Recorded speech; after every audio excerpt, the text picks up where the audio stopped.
시작합시다. 아멘. 일렉트리티 트랜스미시라고 이 전기가 통하는 스피리추얼, 영적 전기가 통하는 그런 시간이 되기를 축원합니다.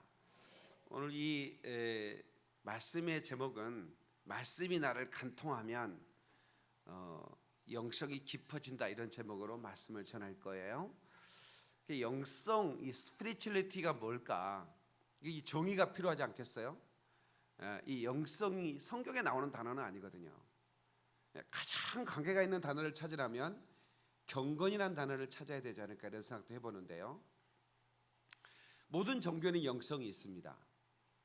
그런데 이 불교적 영성은 뭔가 그 도를 닦아서 신의 경지에 이르는 영성을 말해요.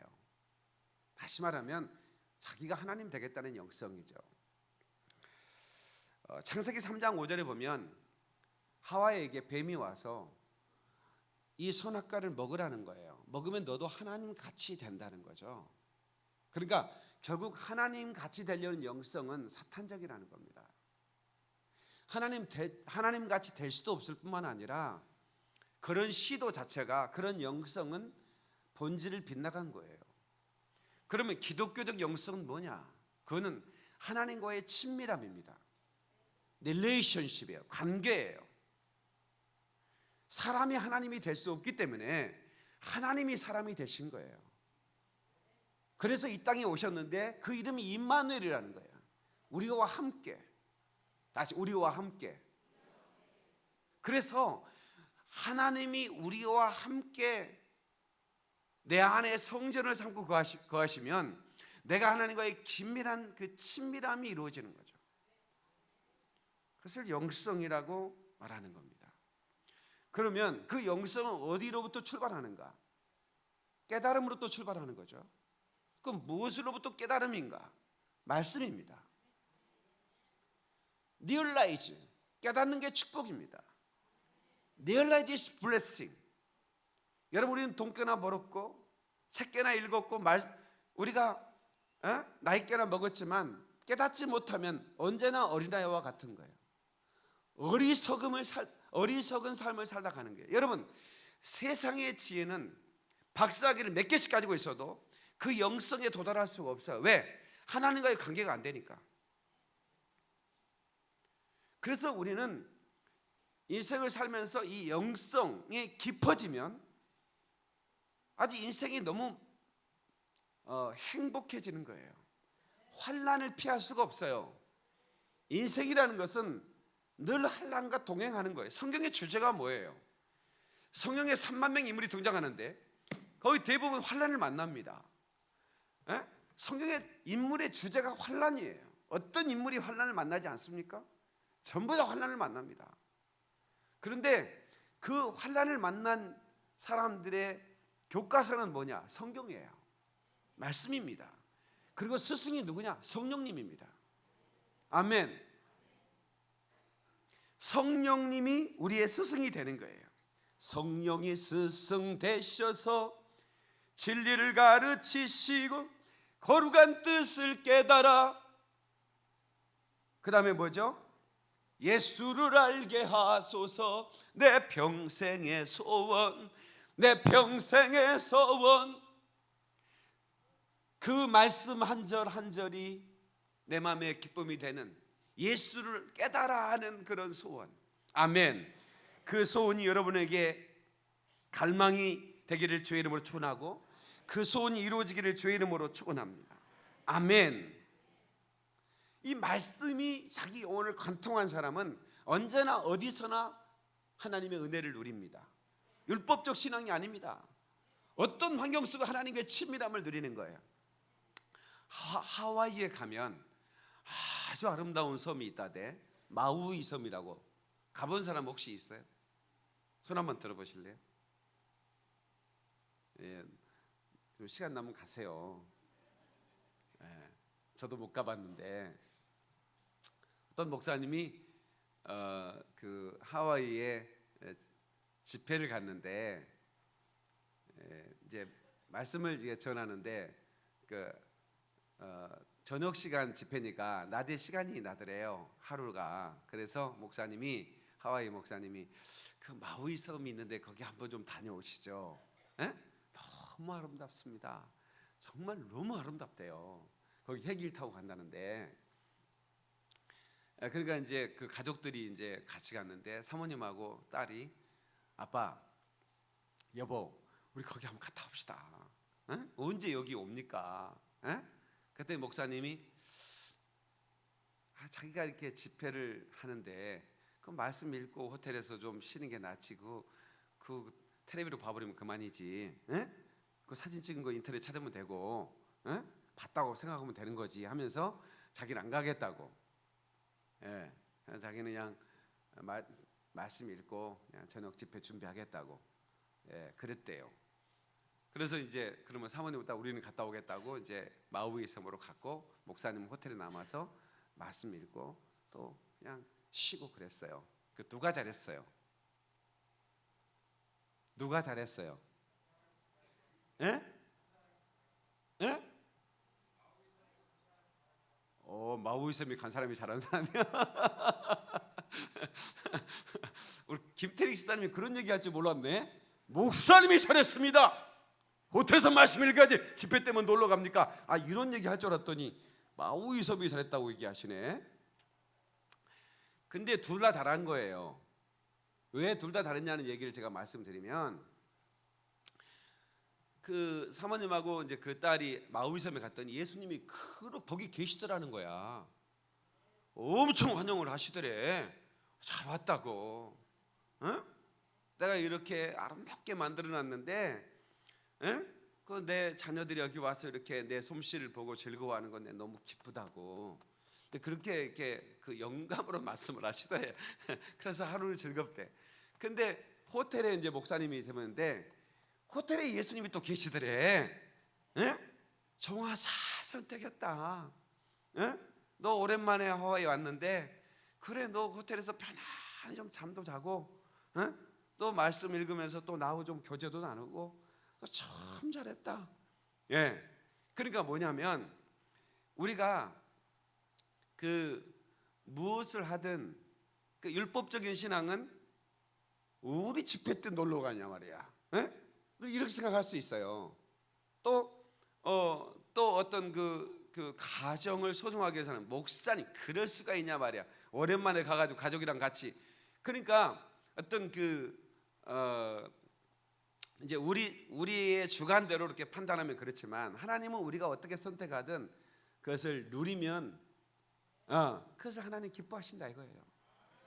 예, 그런 마음으로 그러니까 우리가 어떻게 살아가든 하나님이 그 은혜를 누리는 것, 하나님이 주신 은혜를 누리는 것을 하나님 기뻐하신다는 것을 깨달았으면 좋겠습니다.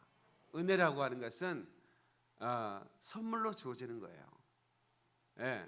그러나 우리가 이것을 누리지 않으면, 우리가 인생을 살아가면서 누리지 않으면 그 놀라운 은혜의 맛을 경험할 수가 없는 거예요. 하나님 은혜 안에서 살아가는 것. 예.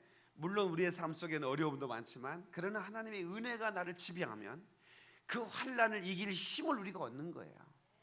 지난주에 제가 말씀드렸어요. 예배 시간에 여러분 오셔서 말씀을 듣고 위로만 받고 가지 말고 세상을 이길 힘을 얻고 가라고. 은혜 받으면 세상을 이길 힘이 주어지는 겁니다. 할렐루야. 에베소 2장 8절에 9절에 너희가 그 은혜를 인하여 믿음으로 말미암아 구원을 얻었나니 이것이 너희에서 난 것이 아니라 하나님의 선물이라. 에서 난 것이 아니니 이는 누구든지 자랑치 못하게 합니다. 자랑할 수 없어요. 이건 거저 주시는 은혜예요. 그런데 현대교회의 비극은 이것을 거저 주시는 은혜를 받을 줄도 모르고 나눌 줄도 모르고, 그렇게 살아가고 있더라는 거죠. 아무리 돈이 많아도 하나님의 은혜를 누리지 못하면 인생이 너무 팍팍하게 살아가는 거예요. 인생 아무리 그 사람이 대단한 돈이 있고 뭐 권세가 있어도 하나님의 은혜가 없으면 그 인생에 뭔가 허전한 거예요. 예. 왜냐하면 하나님의 은혜를 받고만 살아가야 할 존재되기 때문에 그렇습니다. 아멘. 아멘. 그래서 오늘 우리가 하나님의 말씀이 나를 간통하는 순간부터 내가 그 은혜의 깊이를 깨닫는 순간 어떤 환경 속에서도 나는 만족함을 누리는 거예요. 그렇게 살아가는 거예요. 하나님과의 친밀한 교제를 누리는 거예요. 하나님으로부터 흘러내리는 그 은혜의 생수를 맛보면 누구도 부러울 게 없는 거예요. 아멘이시죠? 누구에게 뭘 물어볼 필요도 없는 거예요. 그냥 주의 은혜로 내가 깨달아 알게 되고 그렇게 살아가는 게 아니겠어요? 기독교 대학 총장들의 포럼에서 한 그 총장님이 그 발제를 하는데 이런 얘기를 해요. 우리나라는 천자 민족. 그러니까 뭔가 좀 황제의 나라 뭐 이런 의식이 좀 있대요. 그래가지고 1등이 되려고 하는, 뭘 똑똑해요. 이 나라가 IQ를 세계적으로 검사해 보면 아주 뭐 거의 세계적이에요. 세계적입니다. 그러니까 전쟁 끝나고 200개 유엔 나라 200개 나라에서 199위. 그러니까 아니 바닥을 쳤는데 세상에 수십 년 만에 이렇게 10위권 안에 들어간 나라가 세계 어디 있어요? 대단한 민족이죠. 이게 뭐든지 세계 최고가 60개 70개 돼요. 세계 최고가 어마어마해. 근데 이제 다 좋은 것만 있는 건 아니죠. 자살률 1위, 뭐 이혼율 1위, 뭐 이런 좀 불명예스러운 일이도 좀 있기는 해요. 그런데 진짜 대단한 민족이에요. 그래 안 그래? 그런데 우리 민족이 그 정조성이 강하잖아요. 그래서 우리 민족은 뭔가 그 어려우면 무당에게 찾아갔어요. 아주 미신이 강한 나라였어요. 그러니까 다른 나라보다 훨씬 더 그런 성향이 많았대요. 그래서 무당을 차당하면서도 또 무당을 무시하는 나라, 양면성이 있어요. 무당에게 물어보면서도 무당을 아주 무시해요. 그래 안 그래? 무당한테 막 물어보고 하면서도 아이 무당 이래요. 그러다가 이제 불교가 들어왔어요. 불교가 좀 고상하거든. 대승불교, 소승불교가 아주 수준이 있었어요. 그래서 우리 불교로 완전히 이제 바꿨는데, 그러면서 불교가 막 그 우리나라에 1500년 동안 이 불교가 대단한 그런 우리 민족의 어떤 정신 세계를 지배했거든요. 그런데 스님들에게 무당기가 들어간 거예요. 그러니까 불교에서 이제 무당짓을 하는 거야. 그러니까 순식간에 조선에서 이 불교를 때려치고 유교, 효를 강조하는 유교 사상을 받아들입니다. 20-30년 만에 1500년 정교를 때려쳐버리고 유교로 바꿔버려요. 그래가지고 유교가 막 그 유림 사상이 막 우리나라를 정신을 지배했습니다. 그런데 이 유림 안에 또 무당기가 들어가는 거예요. 그래가지고 또 이 유림을 버리고 순식간에 기독교를 바꿔서 세상에 불과 몇십 년 안에 또 1,000만 명의 예수를 믿는, 기독 인구도 얼마 안 되는데 이런 기독교의 부흥이 된 나라는 대한민국밖에 없습니다. 그런데 이 기독교 안에 또 이 무당기가 들어온 거예요. 다시 말하면 1500년 정교도 20-30년 만에 바뀌어버린 나라 이 민족이 기독교를 순식간에 버릴 수 있다는 얘기예요. 이 얘기 무슨 얘기인지 아시죠? 목사들 안에 무당기가 들어가 있다고 해요.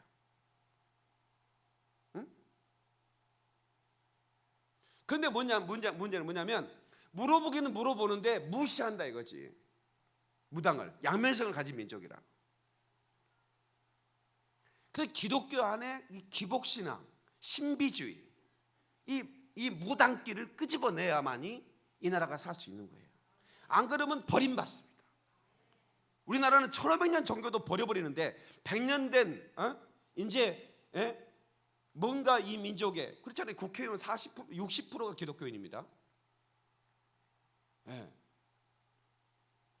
그런데 기독교 안에 구판을 벌이고 있고, 국회에서 구판을 벌이고 이런 일이 있었잖아요. 기독교 안에서 무당기가 얼마나 많은 거 인정할 수밖에 없잖아요. 그러면 우리가 이 한국 교회가 바른 신앙을 할 수 있는 길은 뭔가? 말씀밖에 없다 이거예요.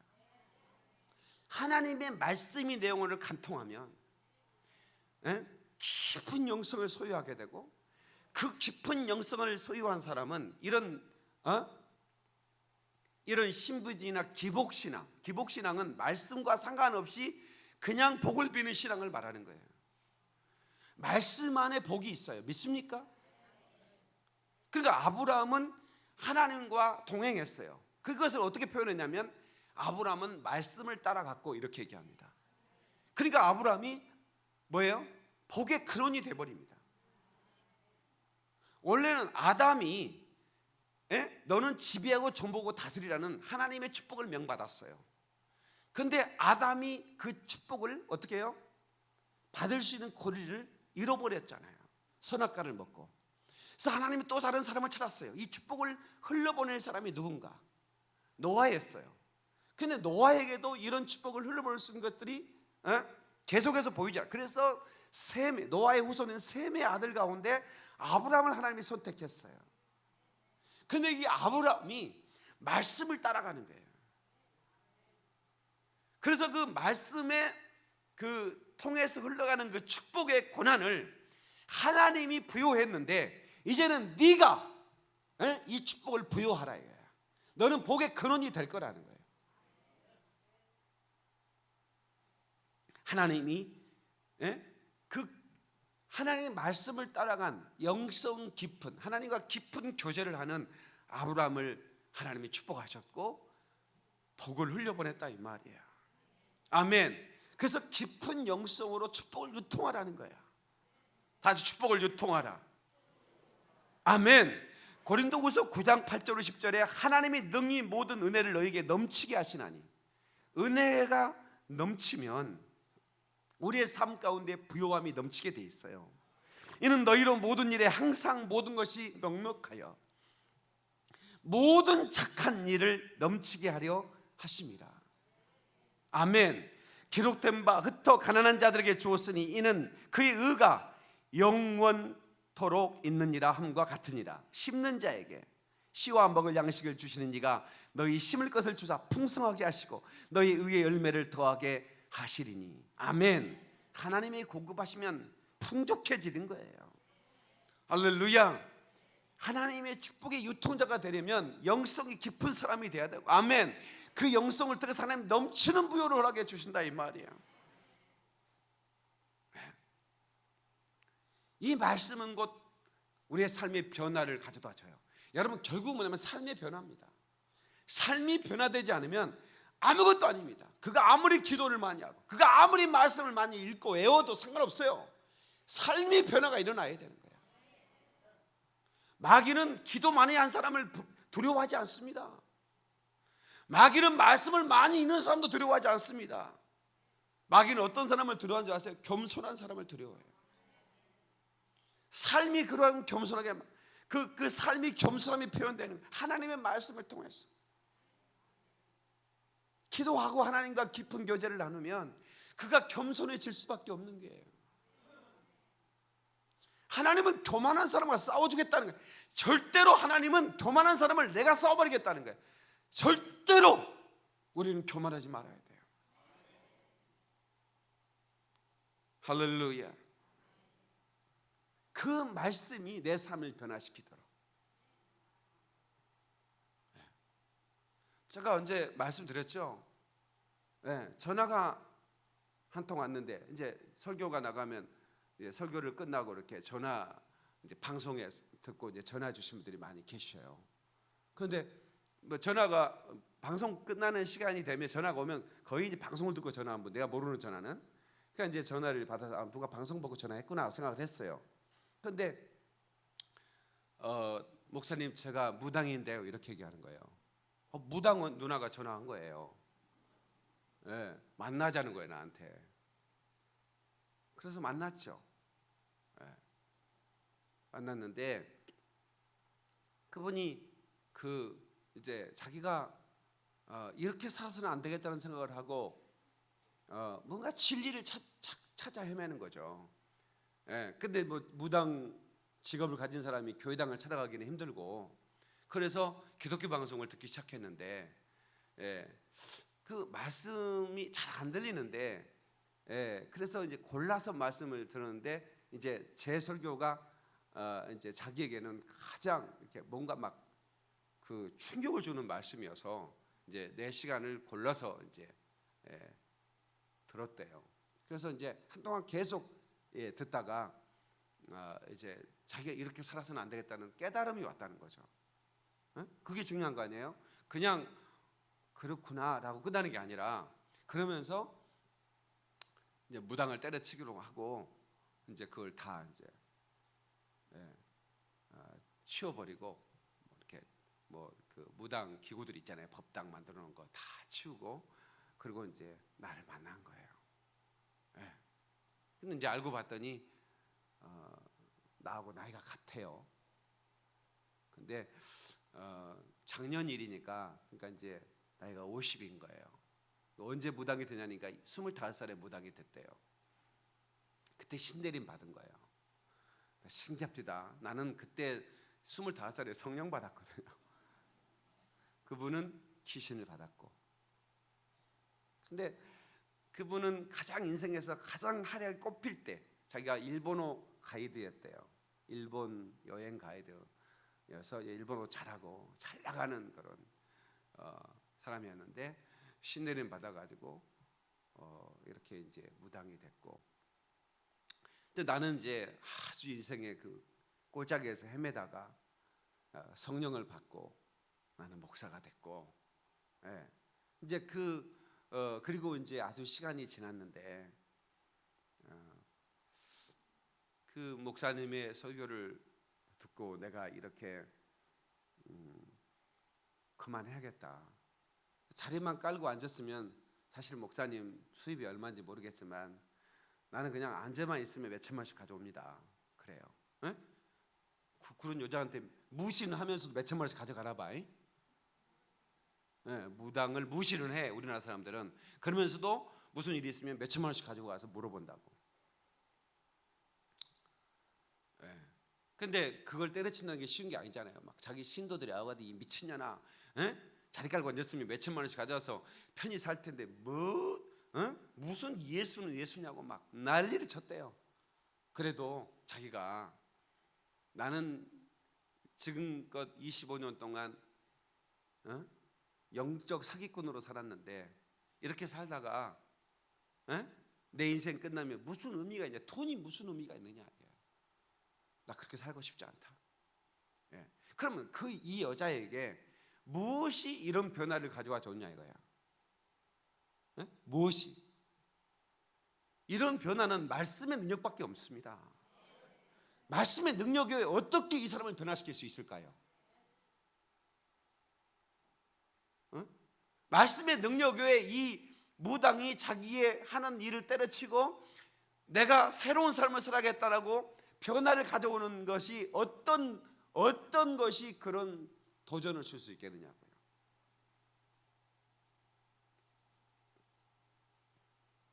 그래서 우리가 말씀이 내 영혼을 간통해야만이 삶이 변화되는 것이다. 단순히 어떤 영적 지식 이게 아니에요. 그 말씀이 내 영혼을 간통하는, 그래서 하나님과의 성령 그 친밀한 교제를 누리면 깊은 영성을 누리게 되고, 깊은 영성의 증거는 겸손이고, 내가 아무것도 아닌 것을 알게 되는 거예요. 알았네, 나는 알았네, 잿빛 생활에 지쳤음을, 세상 쾌락을 찾아봤으나 고통뿐이었다네.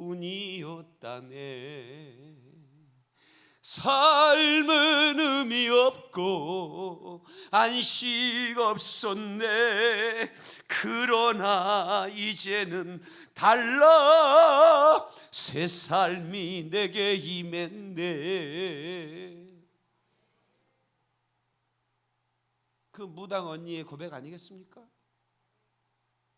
잿빛 생활에 지쳐서 아무리 돈을 벌어도, 아무리 엄청난 재물을 손에 움켜줘도 고통뿐인 인생을 때려치고, 내가 예수 그리스도로 말미암은 은혜를 받자 보니까 새 삶이 내게 임한다, 이 말이야.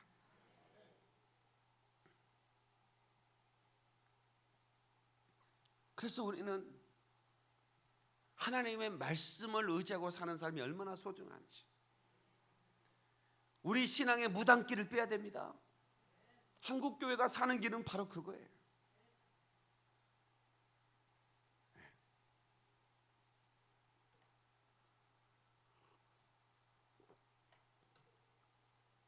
제가 이건 제가 체험인데 진리가 아니라고 늘 말씀드리죠. 꿈을 꿨는데 예수님께서 제게 오셨어요. 근데 제게 금목걸이를 하나 이렇게 채워주시는 거예요. 그리고 가셔요. 너무 신기하고 처음 있는 체험이라 이게 뭘까? 예수님이 금목걸이를 나한테 선물해 준. 이게 뭐지? 그래서 제가 이제 궁금해가지고 목사님한테, 목사님, 아니 이런 꿈을 꿨는데 다른 꿈 같으면 제가 그냥 무시하고 말았을 텐데 너무 신기해서 그게 무슨 뜻일까요? 그랬더니 잠언 읽어봐 이래요. 잠언을 읽어보래요.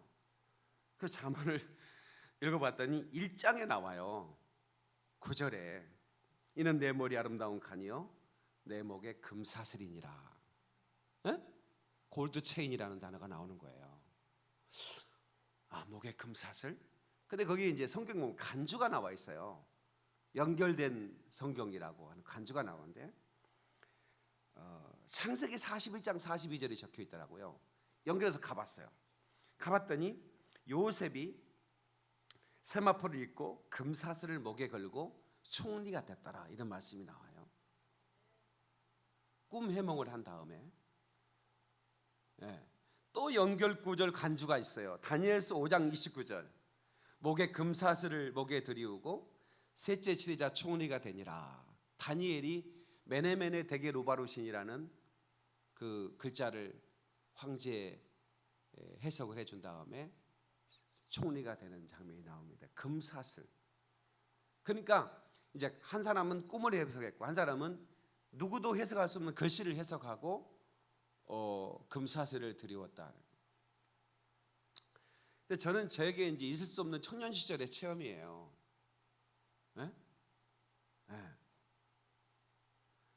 그래서 말씀 안에 해답이 있구나. 그래서 제가 그때부터는 이제 어떤 궁금한 게 있으면 말씀을 찾기 시작했어요. 말씀 안에 모든 게 다 들어있는 거야. 그래서 제가 목사님께 고마운 거예요. 잠언 읽어봐. 그 말씀 한마디가 너무 고마웠어요. 그 뒤부터는 이제는 제가 물어보지도 않았어요. 제가 성경을 읽기 시작했어요. 또 한 번 예수님이 저에게 나타나셨어요. 국방색으로 되어 있는 폭탄을 하나 저한테 주셨어요. 제가 군대 가서 포병이었거든요. 가니까 내가 꿈에 봤던 그거예요. 완전 국방색으로 된, 국방색이 뭔 색이 아니에요. 여러분이 앉아있는 의자 그 색깔로 된 폭탄이에요. 이렇게 말씀하시는 거예요. 하나밖에 없는 건데 내가 너에게 준다. 그리고 가셨어요. 이제는 내가 이제 물어볼 필요가 없는 거죠. 왜냐하면 말씀을 찾아야 되겠다 싶었어요. 그거 하나 찾으려고 성경을 몇 독을 했어요. 없어요. 성경이 없어요. 녹색이 뭔 말인지도 모르겠고 폭탄이 뭔 말인지도 모르겠어요. 근데 그는 어느 날 제가 신학교를 가서 전도사가 되고 이제 제가 부격자로 하는데 목사님이 꿀벌 훈련이라고 전도 훈련에 훈련을 받고 와서 교인들을 가르치라는 거예요. 그래가지고 이제 그 훈련 목사님이 지시니까 알겠습니다 하고 갔어요. 갔더니 이제 글 없는 책자라고 여러분 해보셨을 거예요. CCC나 이런 데서 그거를 이제 전도하는 법을 가르쳐 주더라고. 나도 이게 알고 있는 건데, 그래서 우리는 이제 죄인이었습니다. 검정색 그 카드를 보여주죠. 책인데 글씨도 아무것도 없어요. 색깔만 있는 책이에요. 이렇게 우리는 죄인이었습니다. 우리는 흑암 가운데 있는 사람이었는데, 그러면서 이제 붉은색을 보여주면서 예수님이 우리를 위해 피 흘려 죽으셨습니다. 이 피로 말미암아 우리의 죄가 사함 받은 백색을 딱 보여주는 거예요. 우리는 이렇게 깨끗해지는 겁니다. 그 다음에 녹색을 딱 보여주는 거예요. 그러면서 이것은 하나님의 말씀인데 이 말씀으로 우리가 양육을 받아야 됩니다. 그래서 하나님의 자녀로 성장해야 되고 그러다가 우리가 황금색을 딱 보여주면서 우리가 그 하나님의 자녀는 말씀으로 양육받은 하나님의 자녀는 천국으로 인도하시는 겁니다. 그런 이제 글 없는 책이에요. 그때 내가 너무 소스라치게 놀라가지고, 그것은 말씀에 대한 폭탄이구나. 근데 이제 색깔은 알겠는데 폭탄은 뭐냐 했더니 아니 헬라어 공부를 하는데 이 복음이라는 뜻은 두나미스라고 그러고 두나미스는 폭탄이라는 뜻이라는 거야. 두나미스라는 단어는 다이나마이트라는 단어가 거기서 나왔대. 두나미스라는 단어에서 나왔다는 거야. 그러니까 말씀은 곧 폭탄과 같은 거라. 너무 깜짝 놀랐어요. 그래서 제가 말씀하는 거예요. 저는 성령 사역하는 목사지만 말씀에 벗어나는 걸 절대로 용납할 수가 없어요. 어떤 신비지도 용납할 수가 없어요. 그 사람이 뭐 얼마나 유명한 사람이든 뭐 대단했든 뭐 저는 상관없어요. 그가 말씀을 초월할 수 있는 인간은 될 수 없기 때문에.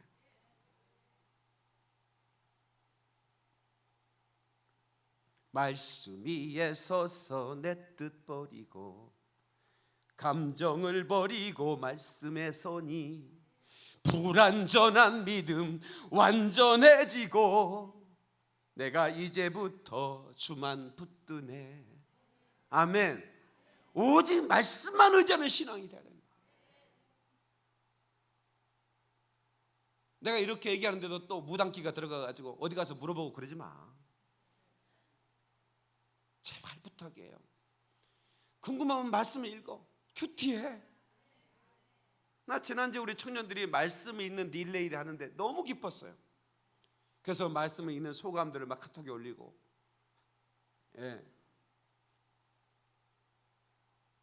어떤 그 여자 목사님이 그 간증하는데 제가 참 은혜가 되대. 자기는 늘 아침마다 큐티를 하는데 보통 이사 가거나 여행 가면 큐티를 안 하지만 자기는 남편이 죽었는데 시신 앞에서 큐티를 했대요. 그러니까 진짜 이 큐티의 삶이, 그런데 너무나 정확하게 은혜를 주더라. 그 말씀이 얼마나 자기 남편이 구원받았다고 하는 것.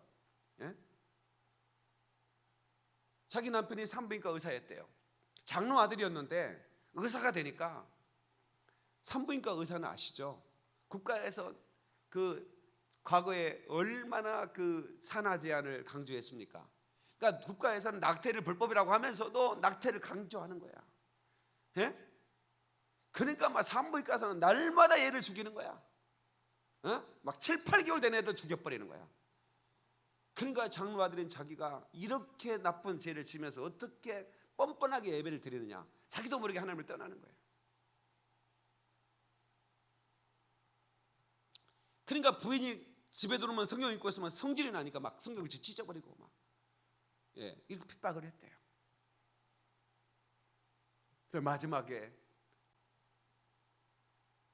그 젊은 나이에 암으로 죽어가면서 의사가, 여보 내가 하나님 앞에 너무 몹쓸 짓을 했어. 그래서 내가 이 죄값을 받는 거야. 그러면서 정말 간절하게 진실하게 회개를 하더라는 거예요.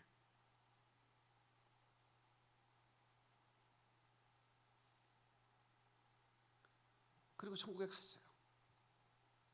그런데 그날 시신을 앞에 놓고 큐티하는 그날 자기 남편이 악인이었지만 회개하고 구원받았다는 그런 말씀을, 그 말씀, 그냥 어떤 말씀을 한 장 그냥 탁 펴서 읽은 게 아니라 그냥 순서대로 말씀을 큐티하는데 그 말씀이 그날 펴졌고, 그 말씀 펴진 말씀이 바로 그렇게 자기에게 그렇게 하나하나 응답을 주셨어요. 큐티는 능력입니다. 네.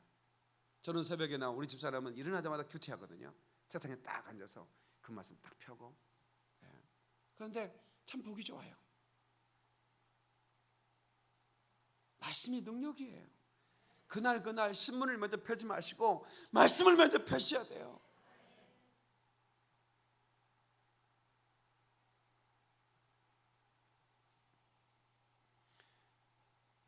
여러분, 말씀을 거부하지 마시고, 내가 잘못 살면 그 말씀이 두려운 거예요. 그러니까 쳐다보면 그 말씀이 나를 고발하기 때문에 내가 그 말씀을 보고 싶지 않은 거예요. 내 더러운 추한 모습, 내 교만한 모습,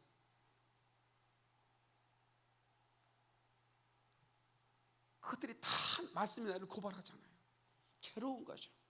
아예 말씀을 안 보고 그냥 육체의 어떤 그 말초신경이 원하는 것들만 보면 즐겁잖아요.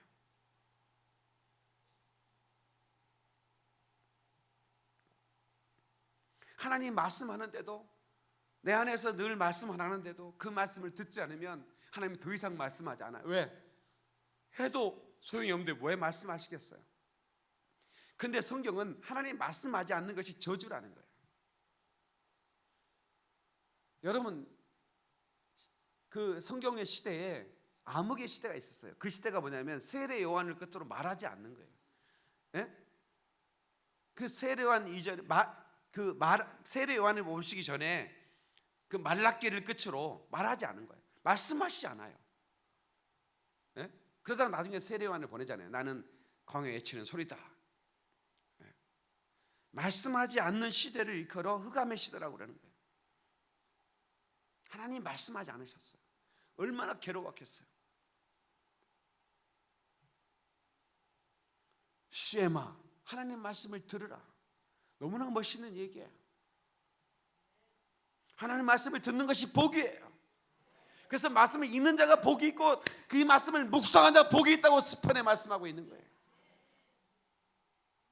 하나님 우리 은혜를 넘치게 하시는 분인데 어떻게 넘치게, 말씀을 통해서 넘치게 하신다.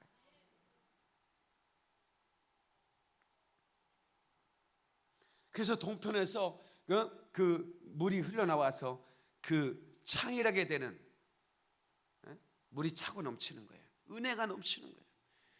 여기는 수영장이었던 거 아시죠? 그러니까 여기 지금 앉아 있는, 여기 안에 있는 분들은 다 이제 그 물 잠겨 있던 자리에 앉아 있는 거야.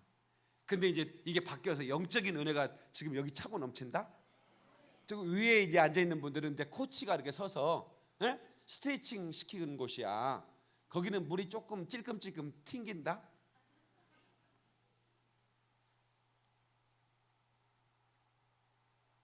그 은혜가, 영적인 눈이 띄었다면 이곳에 은혜가 가득한 걸 여러분 부하실 거예요.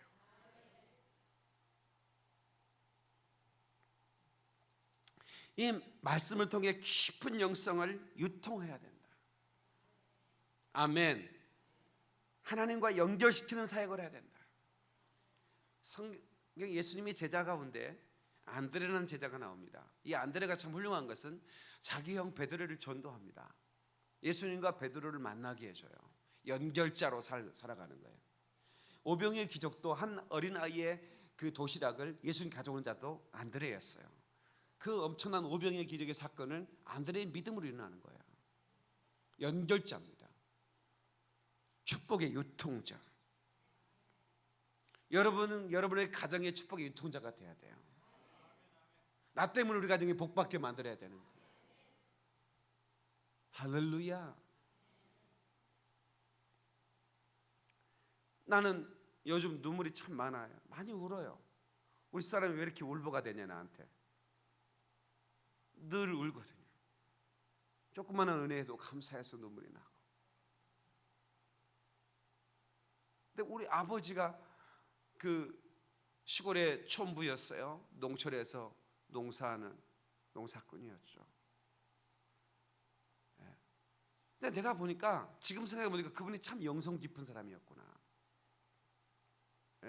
영성 깊은 사람은 뭐 대단하게 뭐 마이크 앞에서 화려한 옷을 입고 이렇게 말하는 게 영성 깊은 게 아니라 삶으로. 그러니까 자식은 가족과 함께 살기 때문에 알잖아요. 나는 그분 입에서 거짓말한 걸 한 번도 본 적이 없어요. 그게 쉬운 게 아니잖아요. 그분 입에서 욕 한마디 한 걸 내가 본 적이 없어요. 응?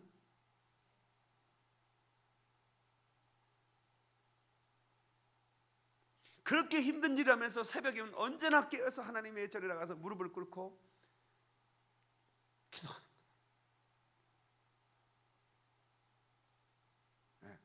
지금 의자에 앉는 문화지만 그때는 이제 의자가 없으니까 그 마룻바닥에 무릎을 딱 꿇으면 몇 시간이고 무릎 꿇고 엎드려 기도하는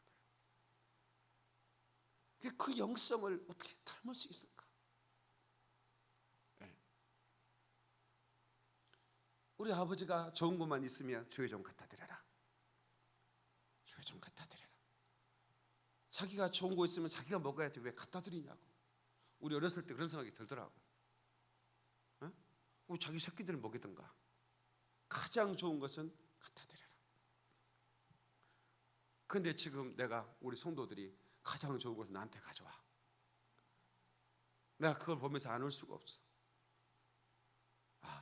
이건 우리 아버지가 우리 주의 종 했던 그것을 내가 받게 해주시는구나 생각할 때, 뭐 어떻게 너무 죄송스럽고 나는 한 게 없는데. 말씀이 간통한 신앙이라고 하는 것은 바로 그런 게 아닌가. 말씀이 간통하면 삶이 변화되는 거예요.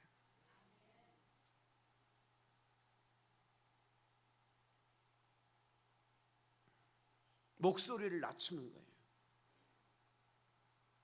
교회에 여러분 중요한 직분을 받으면, 교회에서 큰 소리 치려고 하면 여러분 스스로 여러분 망할 짓 하나는 거예요. 어떤 분이 교회에 헌금도 많이 하고 교회 유력한 그런 지도자예요. 그래서 중고등부 담당 전도사 할 때 목사님이 이번에 중고등부 좀 예산 좀 장로님이 좀 얘기 좀 많이 해주셔가지고 좀 부탁드립니다. 그랬더니 전도사님 미안한데 교회는 한 가지만 하면 좋습니다. 헌금을 많이 하든가 말을 많이 하든가. 전도사님 알다시피 내가 헌금 좀 많이 하잖아요. 그래서 나는 말을 많이 하면 안 되죠. 그러더라고요. 그분이 목사가 돼서 생각해 보니까 그분이 참 훌륭했다.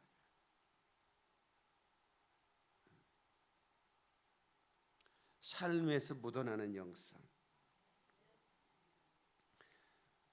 아브라함이 말씀을 따라갔다는 얘기는 그냥 말씀이 지시한 것에 묻지도 따지지도 않아. 그냥 가는 거야. 하나님이 동행하는 삶이 복된 삶이라는 걸 알기 때문에. 이상재 박사 아시죠? 올람 이상재. 독립운동 하셨던 분이에요. 이분이 원래 유교 신자였습니다. 독립운동하다가 감옥에 갇혔습니다. 근데 이런 독립운동하는 사람은 감옥에서도 독립운동 사상을 집어넣었기 때문에 독방에 갇힙니다.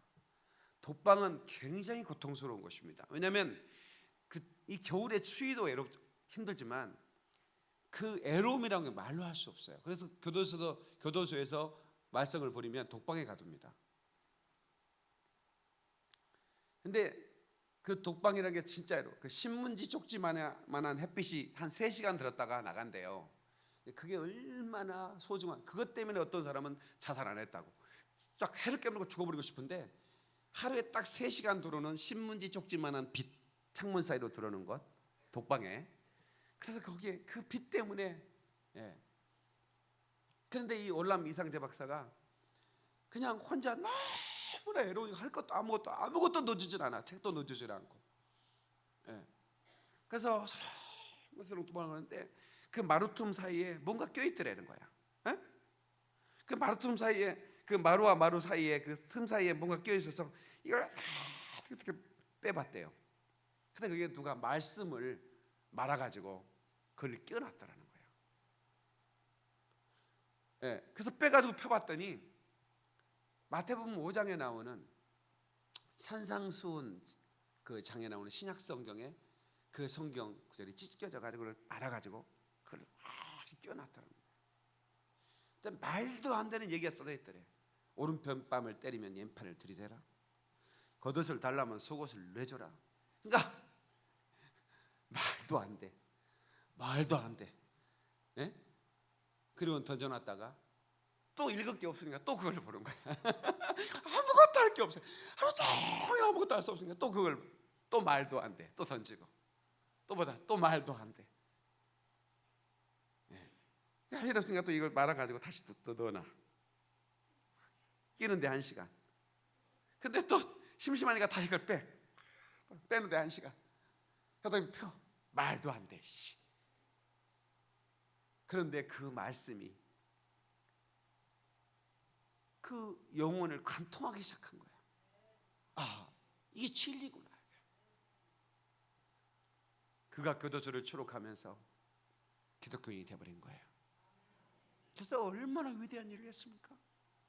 이번에 신문에 보니까 3.1절 기념으로 이렇게 어떤 특집 기사를 보니까 3.1 운동할 때 100만 명, 우리나라에 100만 명, 200만 명 정도가 기독교인이었는데 전부 다 독립운동가였대요. 기독교인은 전부 다 독립운동가였대요. 아멘 안 해주네. 일제에서 파송했나 이 양반도. 어떻게 너무 감격스럽지 않아요? 기독교인들은 100% 다 독립운동가였어요. 그 당시에.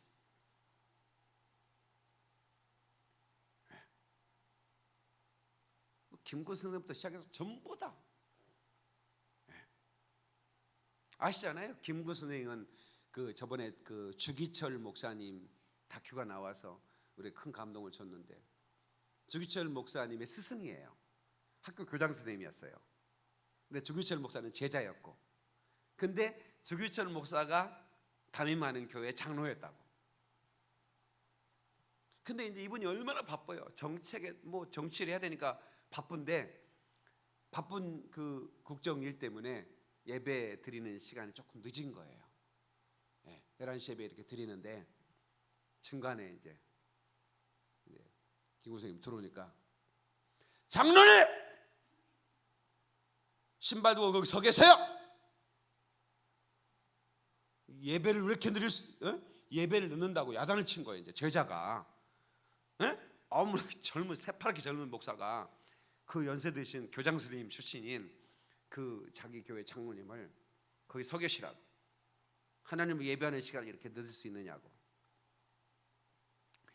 그러면 보통 이제 장로님 같으면 열받아 버리지. 아, 저것이죠, 내 제자. 아이고 저놈이죠. 당장 문 때려 닫고 나갈 수 있고, 그죠? 교인들을 불러가지고 저놈 목사 건방져서 안 되겠다고 내보내자고 할 수도 있고, 그죠? 그냥 예배 끝날 때까지 신발 두고 서 있어요. 그리고 예배 끝나고 나서 담임 목사실에 와가지고 무릎 꿇고, 목사님 제가 너무 뭐 잘못을 저질렀습니다. 국사에 바쁘다 보니까 정말 핑계대서는 안 되는데 제가 이렇게 하나님 앞에 불경건한 죄를 졌습니다. 다시는 이런 일이 없겠습니다. 용서해 주십시오. 그래서 이렇게, 물론 뭐 그렇게 했다는 게 훌륭한 게 아니라 그 자세가 얼마나 겸손합니까? 그런 훌륭한 선배들이 우리나라에 있었어요.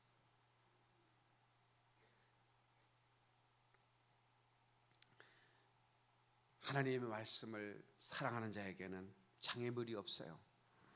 아멘. 시편 119편 165절에 주의 법을 사랑하는 자에게는 큰 평안이 있을 것이다.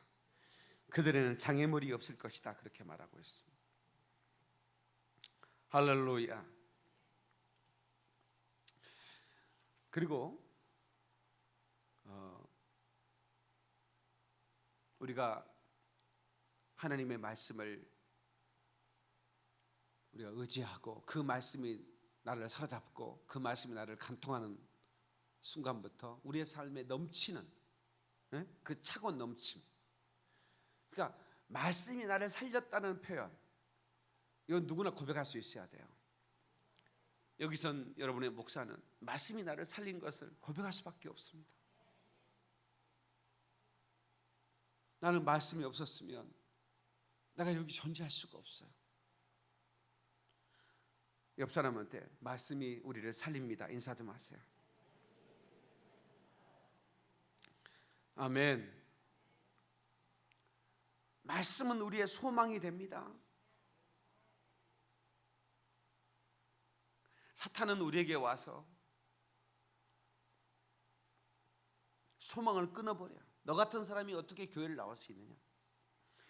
너 같은 사람이 어떻게 교회 일꾼이 될 수 있느냐? 그렇게 속살거리면 속지 마십시오.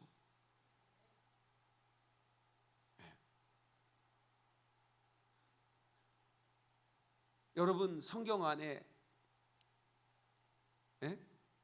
여러분 그 얼마나 그 이방 여인이었던 누시라는 여인도 들어오게 되고 또 창녀 같은 그런 여자도 들어오죠.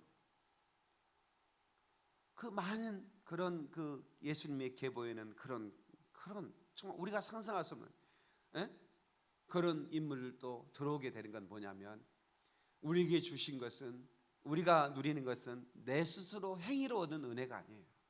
그냥 공로예요. 아멘. 공로로 주어지는 거예요.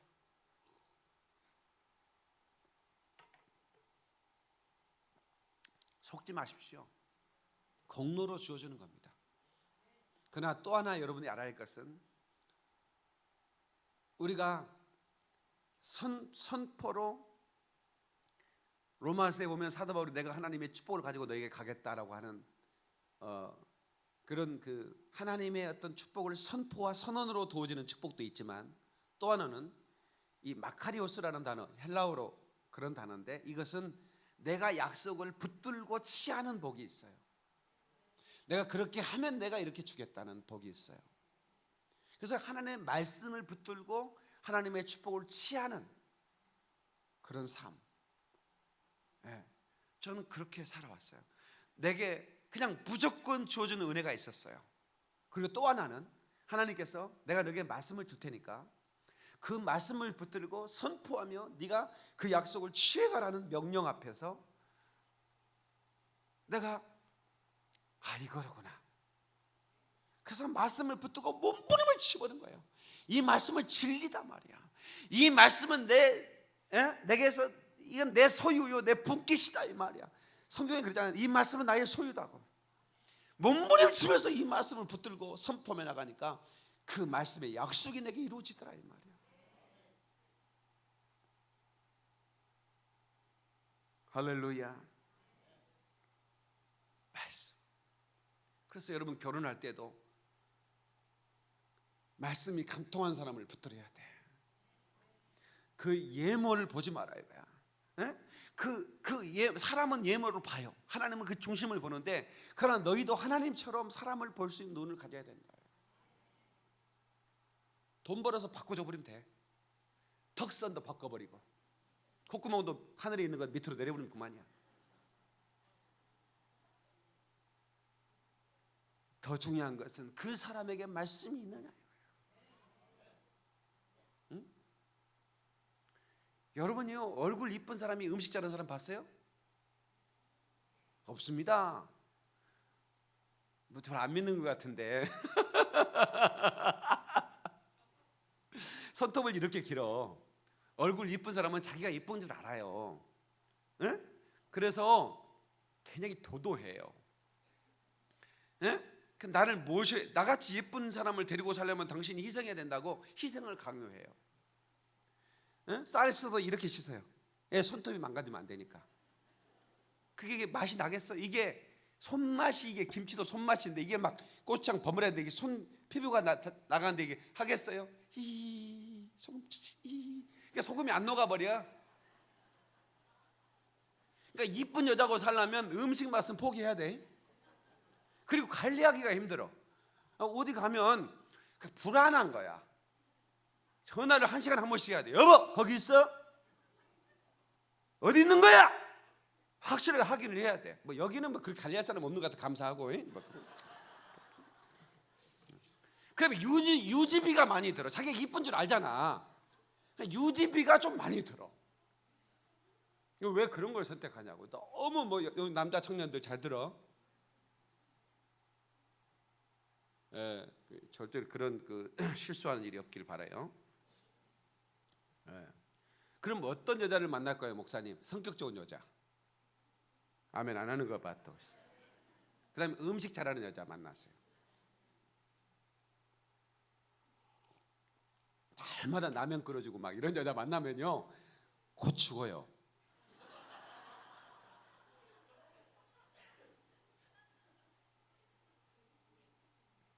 그럼 남자 고르는 법은 가슴에 털 난 남자 아니에요.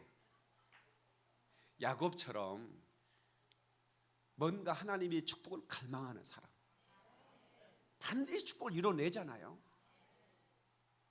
그럼 어떻게 아냐고, 목사님 어떻게 아냐고. 짜장면집 들어가서 꽃배기로 먹여 밥을.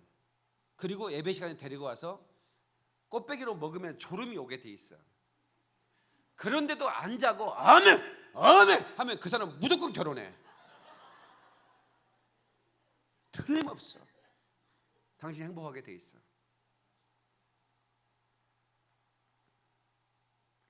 여러분, 정말 중요해요. 말씀이 그 영혼을 관통한 사람은 삶이 달라요. 축복은 따라오게 돼 있는 거야.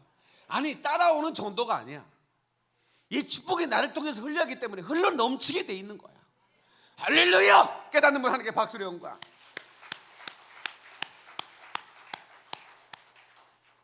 내가 우리 집사람을 결혼하기 프로포즈 할 때 그랬어요.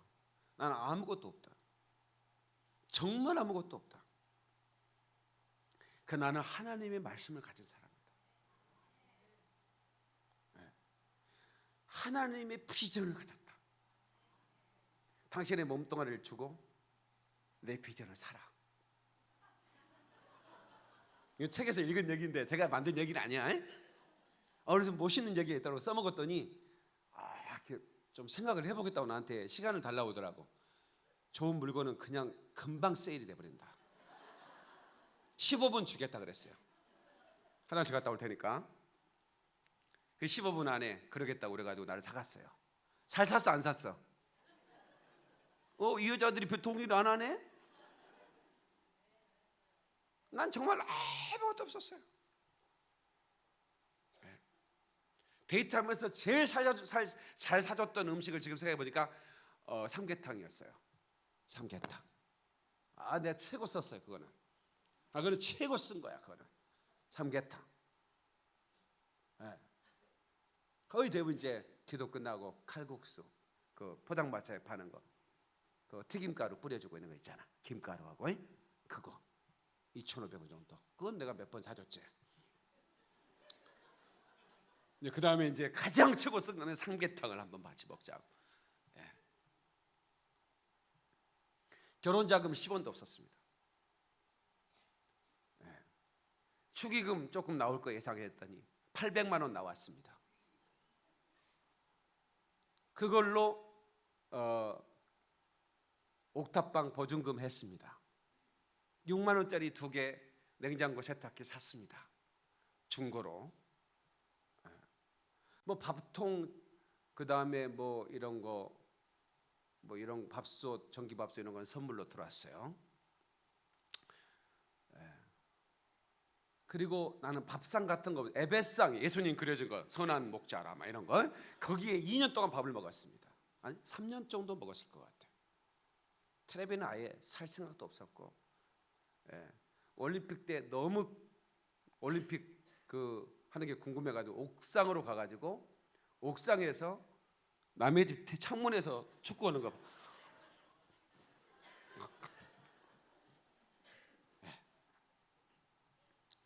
우리 딸 에스더가 태어났을 때 방 하나밖에 없었기 때문에 방 한 칸에 나고 집사람하고 애교 셋이 누우면 딱 맞는 방인데 처제가 와서 그 수발을 들여줬기 때문에 그 산후 수발을 들기 때문에 나는 옥상에다가 텐트를 치고 그 추운 늦가을 아주 추울 때인데 거기 제가 한 달 동안 텐트 안에서 살았습니다. 근데 진짜 그때가 난 너무 은혜. 그 텐트 이렇게 사이로 보이는 별이 너무 아름다웠어. 그때 내가 그 텐트에서 기도할 때 너무 행복했어요. 예. 그런데 제가 그런 가난함, 뭐 빈곤함, 뭐 이런 표현할 수 있겠지만 모르겠어요. 저는 그런 단어를 떠오르는 적도 없어요. 그냥 부요함이라고 생각했어요. 하나님과의 더 깊은 교제. 그러니까 나는 가져도 없어도 별로 문제가 없어요. 그런 삶을 살아왔어요. 나는 말씀을 가진 것이 이 부자라는 게 말씀을 가진 게 부자라는 의식을 늘 가졌어요. 지금도 마찬가지예요. 아멘. 아멘. 말씀을 맺겠습니다. 여러분, 말씀이 여러분의 영혼을 관통하면 일단 하나님의 은혜가 흐르기 시작합니다. 그 은혜가 흐르면 거기에 이제 하나님의 축복이 더해지기 시작하는 거예요. 여러분이 염려 안 해도 돼. 재정적인 문제는 하나님의 은혜가 가득해지면 문제가 없어요. 일단 삶의 자세가 발라야 돼. 아멘. 우리 교회 여기 김포 인천 이쪽 가장 유명한 프리마 발레 하우스라고 큰 발레 학원 원장님이 여기 우리 권사님이세요. 이화승 원장님이라고 유명합니다. 지도자상도 받고. 근데 제가 이제 가끔씩 이렇게 뭐 자주는 못 가고 이렇게 그 학원에 가보면 그 이제 아이들이 그 발레 연습을 하는 원장님이 이제 등펴 표정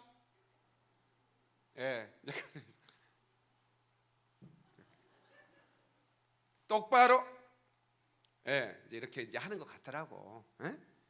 근데 자세가 아이들이 일단은 스마트폰을 이렇게 하는 자세가 아니라 애들이 항상 바른 자세. 스님이 계속 지적하는 거예요. 이게 그러니까 이게 그런 스포츠도 마찬가지고 그런 예술도 마찬가지죠. 이 발레라는 거는 이런 이 몸의 균형 자세가 제일 중요하잖아요. 거기에 표정이 안 들어가면 서커스지, 그지? 그렇잖아요. 표정, 그건 예술인 거야.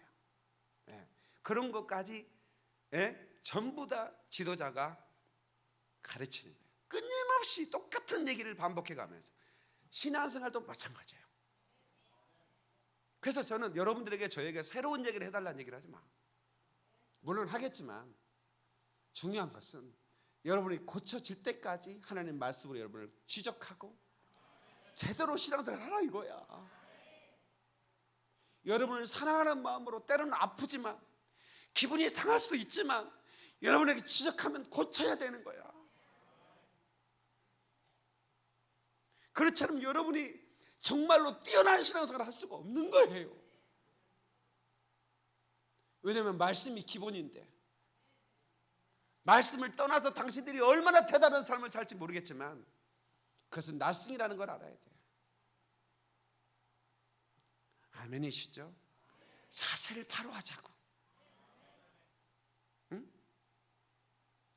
말씀 안에 풍성한 은혜가 있어요. 이 말씀 안에 해답이 있고요. 이 말씀만으로 충분하다고 고백할 수 있어야 됩니다. 저는 진실로 이 말씀이 충분하다고 고백하는 사람입니다. 이 말씀으로 구원받기에 충분하고 이 말씀이 위대한 삶을 만들어내는 거예요.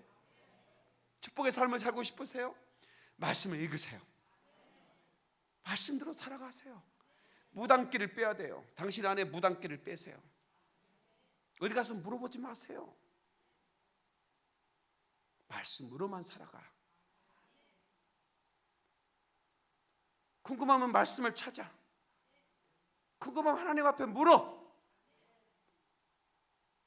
친밀한 교제를 누리는 여러분이 영원히 하나님이 말씀해 주실 거니까.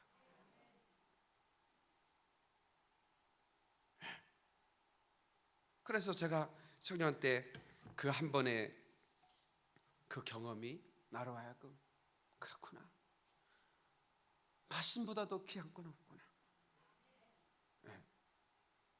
그래서 저는 성령사에 가면서도 말씀에 벗어나는 건 절대로 용납할 수가 없다. 그래서 말씀이 보증할 수 있느냐라고 내가 묻는 거예요. 당신이 행하는 걸 말씀이 보증할 수 있느냐?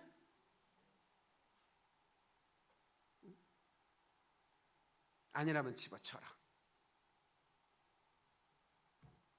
나중에 천국 가보면 여러분의 목사 말 듣기를 잘했구나.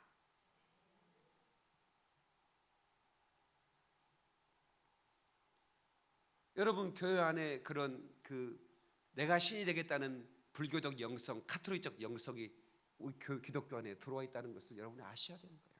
하나님 되겠다는 영성. 우리는 하나님 될 수가 없어요.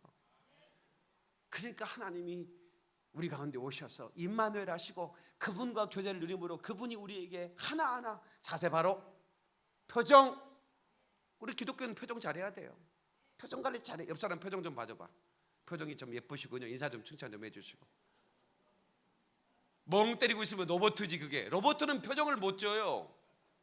우리 기독교는 한라운 속에서도 표정 얼마나 멋있어. 자세 펴, 등 펴고. 왜 발레 사람들이 이렇게 등을 이렇게 펴놨는가, 등이 굽었는가 보려고 펴놓은 거야 그거 옷이.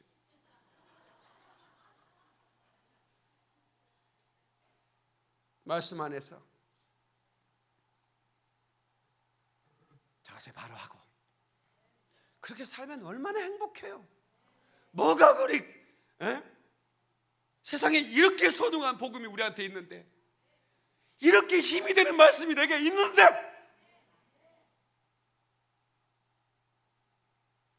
여러분의 더 이상 뭐가 필요하냐 이 말이요.